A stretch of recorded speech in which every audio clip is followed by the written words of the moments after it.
दुनिया इस वक्त कोरोना वायरस से परेशान है। दुनिया भर में कई देशों में पूरी तरह कर्फ्यू लगा है ताकि इस वायरस पर कंट्रोल किया जा सके। लेकिन दोस्तों, वैज्ञानिकों ने एक बड़े खतरे की ओर इशारा किया है, जो इतना खतरनाक है कि कोरोना उसके सामने कुछ भी नहीं है। वैज्ञानिकों ने कहा है कि इस विपदा से निपटने के बाद भी अगर हमने ग्लोबल वार्मिंग को नहीं रोका तो वो दिन दूर नहीं जब हमारा मुकाबला कई दैत्याकार विषाणुओं यानी कि जायंट वायरसेस से होगा। आप सिर्फ अंदाजा लगा सकते हैं, जब एक कोरोना वायरस के आगे पूरी दुनिया लाचार है तो उन वायरस से क्या हाल होगा। लिहाजा दोस्तों, वीडियो पूरा देखिए, क्योंकि इसमें जो जानकारी हम देने वाले हैं वो आपने शायद इससे पहले हॉलीवुड फिल्मों में ही देखी होगी। बड़ी बात तो यह है कि ये वायरस भारत में भी कोहराम मचा सकते हैं। लेकिन वीडियो देखने से पहले आप हमारा चैनल सब्सक्राइब कर लीजिए, ताकि ऐसी रिसर्च बेस्ड जानकारियां आपको मिलती रहे। और हाँ दोस्तों, कमेंट करना मत भूलिए, फिर चाहे जैसा भी रिस्पॉन्स हो। कैसे बाहर आ रहे हैं दैत्याकार वायरस। वैज्ञानिक पिछले कई सालों से बार बार वार्निंग देते रहे हैं कि धरती का तापमान बढ़ रहा है, लेकिन ग्लोबल वार्मिंग की वजह से तेजी से ग्लेशियर पिघल रहे हैं। उसके बाद भी पूरी दुनिया अनसुना करती रही। लेकिन दोस्तों, ग्लेशियर की पिघलती यही बर्फ अब संकट लाने वाली है, क्योंकि सदियों से जमी इस बर्फ के अंदर कई तरह के जानलेवा वायरस दबे हैं। बात ना हवा हवाई है और ना ही किसी सिरफिरे ने दावा किया है, बल्कि ये द नेचर जर्नल में छप चुकी रिसर्च की रिपोर्ट है, जिसमें कहा गया है कि ये वायरस मर गए हैं। ऐसा नहीं कहा जा सकता। वो सदियों से निष्क्रिय अवस्था में है और बर्फ के पिघलते ही वापस जीवित हो उठेंगे। कितना बड़ा है ये वायरस वाला खतरा। दोस्तों, जरा सोचिए कि क्या हाल होगा अगर ऐसे हजारों सालों से बर्फ की गहरी सतहों में जमी वायरस हमें परेशान करे, हमें उनसे जूझना पड़े, जिसमें 1000 से ज्यादा जीन्स हो। वैसे ऐसी स्थिति के लिए हम खुद जिम्मेदार हैं। प्रकृति ने उन वायरस पर बर्फ की चादर डाल रखी है, लेकिन हम खुद ही अपने आप को धकेल रहे हैं। अगर ग्लोबल वार्मिंग इसी तरह से बढ़ती रही तो हो सकता है कि जल्द ही हमें इस तरह की स्थिति का सामना करना पड़े। इस वक्त हम कोरोना वायरस से पीड़ित हैं, जो चमगादड़ जैसे जीव से हमारी दुनिया में आया है। इसकी वजह भी चमगादड़ों का सूप पीना माना जा रहा है। हालांकि इस बारे में कंफर्म तौर पर अभी कुछ नहीं कहा जा सकता, लेकिन ये तय है कि सार्स कोरोना वायरस 2 चमगादड़ों में लंबे समय से देखा जा रहा है। इन्हें क्यों कहते हैं जायंट वायरस? आपके मन में यह सवाल उठना लाजमी है कि आखिर इन्हें जायंट वायरस क्यों कहा जा रहा है और अन्य वायरस से ये किस तरह से अलग हो सकते हैं। दरअसल ये बात तो हम सभी जानते हैं कि ज्यादातर वायरस का साइज बहुत छोटा होता है। उनके अंदर सिर्फ कुछ ही जीन्स होते हैं, लेकिन जायंट वायरस के बारे में अनुमान है कि कुछ जायंट वायरस बैक्टीरिया जितने भी बड़े हो सकते हैं। हालांकि वायरस हो या बैक्टीरिया, इन्हें देखने के लिए हमें माइक्रोस्कोप की जरूरत होती है।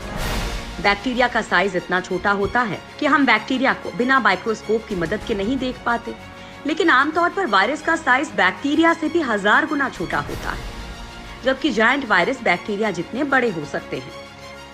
इनमें जेनेटिक मटेरियल भी 100 से 1000 जीन्स का भी हो सकता है। जायंट वायरस का कैसे पता चला?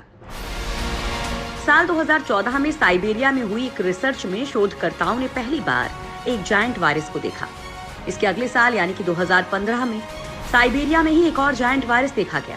इन दोनों ही वायरसों में 500 से ज्यादा जीन्स पाए गए, जबकि अब तक सबसे घातक माने जाने वाले वायरसों में से एक HIV में मात्र 9 जीन्स होते हैं।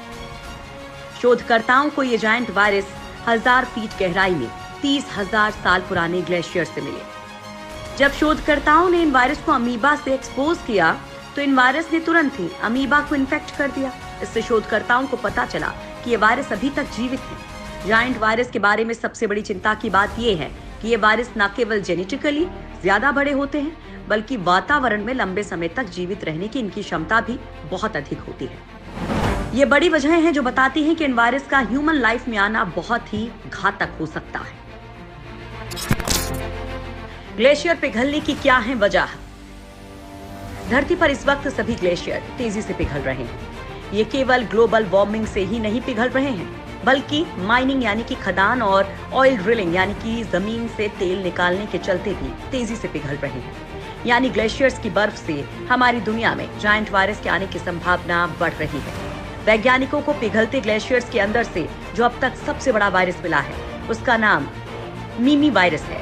मिमी के अंदर 1200 जीन्स पाए गए हैं। ये वायरस नेकेड आईज से तो नहीं देखा जा सकता, लेकिन फिर भी ये साइज में काफी सारी बैक्टीरिया से बड़ा है। तिब्बत में भी दबे हैं हजारों साल पुराने वायरस। जायंट वायरस बाहर निकले तो दुनिया में कोहराम मचना तय है। भारत के लिए भी ये बड़ा खतरा है, क्योंकि वैज्ञानिकों ने तिब्बत में 15,000 साल पुराने वायरस के समूह का पता लगाया है। कोल्ड स्प्रिंग हार्बर लेबोरेटरी के वैज्ञानिकों का कहना है कि ग्लेशियर की बर्फ पिघल रही है और ये वायरस बाहर आ रहे हैं, जिससे डर है कि बरसों पुरानी बीमारियां फिर से दुनिया को अपनी चपेट में ले सकती हैं। और बड़ी बात तो ये है कि इनके बारे में वैज्ञानिकों को कुछ भी जानकारी नहीं है। कैसे हुई वायरसों की ये बड़ी खोज? साल 2015 में वैज्ञानिकों की टीम अमेरिका से तिब्बत ये पता लगाने पहुंची थी कि वहां ग्लेशियर के अंदर क्या है। शोधकर्ताओं की टीम ने ग्लेशियर की कोर तक जाने के तिब्बत के ग्लेशियर पठारों को 50 मीटर गहराई तक ड्रिल किया। शोधकर्ताओं ने नमूनों में रोगाणुओं की पहचान के लिए माइक्रोबायोलॉजी तकनीक का इस्तेमाल किया, जिसमें पता चला कि चीन के उत्तर पश्चिम तिब्बती पठार पर विशाल ग्लेशियर में 15,000 साल पुराने वायरस छिपे हैं, जिनको पहले कभी नहीं देखा गया है। ये 33 वायरसेस का समूह है जो 520 साल से 15,000 साल पुराने हैं। चिंता की बात यह है कि इन 33 में से आधुनिक विज्ञान महज 5 के बारे में जानता है, जबकि 28 ऐसे हैं जो विज्ञान के लिए नए हैं। अलग अलग जलवायु में होने के कारण ये वायरस खुद को जिंदा रख सकते हैं। अध्ययन में शोधकर्ताओं ने ग्लेशियर के 2 नमूनों का अध्ययन किया।